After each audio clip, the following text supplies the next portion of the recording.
quoi de neuf chez Panini? Eh bien, plein de nouveautés en cette fin de mois. Profitez-en pourvu que ça dure avec un deluxe, un mini deluxe même, qui s'appelle Faucon, Falcon.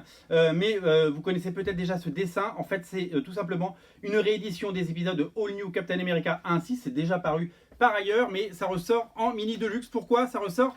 Pour deux raisons. D'abord parce que c'est le run de Rick Remender et Stuart Timonen, et ça, il faut le souligner parce qu'il y a quand même du talent à chaque page. Et tout simplement parce que la série Winter Soldier et Faucon devait sortir sur Disney+, mais à cause du Covid, du confinement, elle a été repoussée à 2021. Et bien comme pour le cinéma, nous avons droit aux comics sans avoir les contenus audiovisuels. Ça, si vous n'avez jamais lu ça, c'est vraiment très très bien parce que c'est peut-être une des meilleures histoires du Faucon, bien entendu, quand il avait le bouclier de Captain America. Et c'est bien entendu une fantastique série à découvrir parce que c'est deux grands auteurs, c'est très très bien. Donc il dit Faucon, dit Winter Soldier. Winter Soldier a également droit à son deluxe avec des épisodes de Captain America et de Winter Soldier.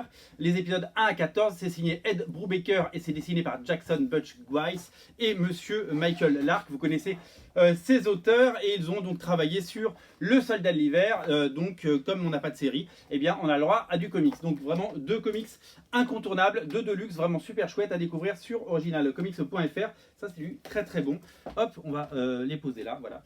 C'est très bien. Alors, qu'est-ce qu'on a d'autre chez nos amis de Panini? Le deuxième tome déjà de Spider-Man Fresh Start par Nick Spencer avec les magnifiques dessins d'Umberto Ramos. C'est une magnifique couverture. C'est le deuxième tome après le premier tome dessiné par Ryan Otley. Eh bien, ne ratez pas ce second tome de toute beauté puisque Umberto Ramos revient sur Spider-Man dans des épisodes très frais.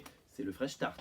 Ensuite, on continue avec une série très attendue. C'est une série Boom Studio qui cartonne. Il y a déjà 2 volumes aux États-Unis. Le 3e est en cours de préparation. C'est Panini qui a décroché la timbale et a décroché ce titre. Ça s'appelle Faceless. C'est signé Brian Azzarello, une série absolument géniale que j'ai découvert en VO. Et je suis ravi que ça sorte en version française. C'est à découvrir. On est dans l'univers du plaisir, pour tout vous dire. C'est une série très sexy et absolument incontournable. Si vous voulez mon avis, c'est du très grand Brian Azzarello et c'est à découvrir sans plus tarder. Deux petits comics à petit prix dans les petits comics Panini. Super Hero Adventure, c'est vraiment hyper chouette comme dessin. J'aime beaucoup, ça plaira aux plus petits. Ça c'est des petits prix et vraiment des bouquins pour les enfants. Et le Super Héros en route pour le Wakanda avec évidemment T'Challa, le Wakanda et évidemment tous les personnages de l'univers Marvel. Deux petits formats pas chers.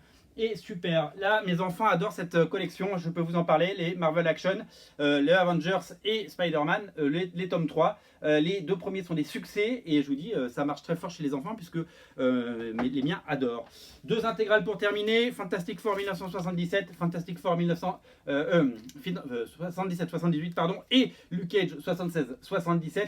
Deux intégrales pour compléter votre collection si vous voulez chercher, si vous voulez, nous les avons dans notre offre pléthorique, bien entendu, d'intégrales à découvrir sur originalcomics.fr. Voilà pour les sorties Panini. Salut!